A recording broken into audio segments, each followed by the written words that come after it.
السلام علیکم ورحمۃ اللہ وبرکاتہ۔ کلام شفا وظائف چینل پر آپ کو خوش آمدید۔ جیسا کہ آپ جانتے ہیں کہ میں آپ کے لیے ایک بہترین سے وظائف لے کر حاضر ہوتا ہوں۔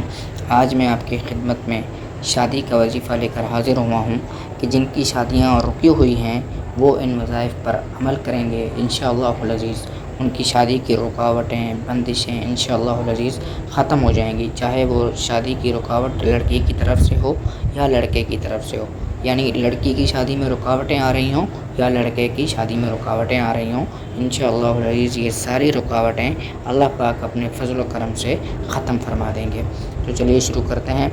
جن لڑکوں یا لڑکیوں کی شادیاں رک جاتی ہوں اور والدین کو سخت پریشانی کا سامنا کرنا پڑتا ہو تو بعد نماز فجر اور عشاء سورہ مزمل شریف 7 مرتبہ پڑھیں اور ختم پر ایک تسبیح درود شریف کی پڑھیں۔ جب 7 مرتبہ مکمل ہو جائے گا تو آخر میں آپ نے ایک تسبیح درود شریف کی پڑھنی ہے اور پھر دعا کرنی ہے۔ انشاءاللہ عز و جل 11 روز میں کوئی نہ کوئی سبب ضرور بن جائے گا اور آسانی سے شادی کے مراحل طے پائیں گے۔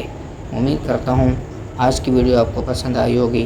اگر آپ نے ویڈیو کو لائک نہیں کیا تو ویڈیو کو لائک کر دیں، چینل کو سبسکرائب کر دیں اور بیل آئیکن کو ضرور پریس کریں تاکہ ہماری ہر آنے والی نئی ویڈیو بآسانی آپ تک پہنچ سکے۔ شکریہ۔ السلام علیکم ورحمۃ اللہ وبرکاتہ۔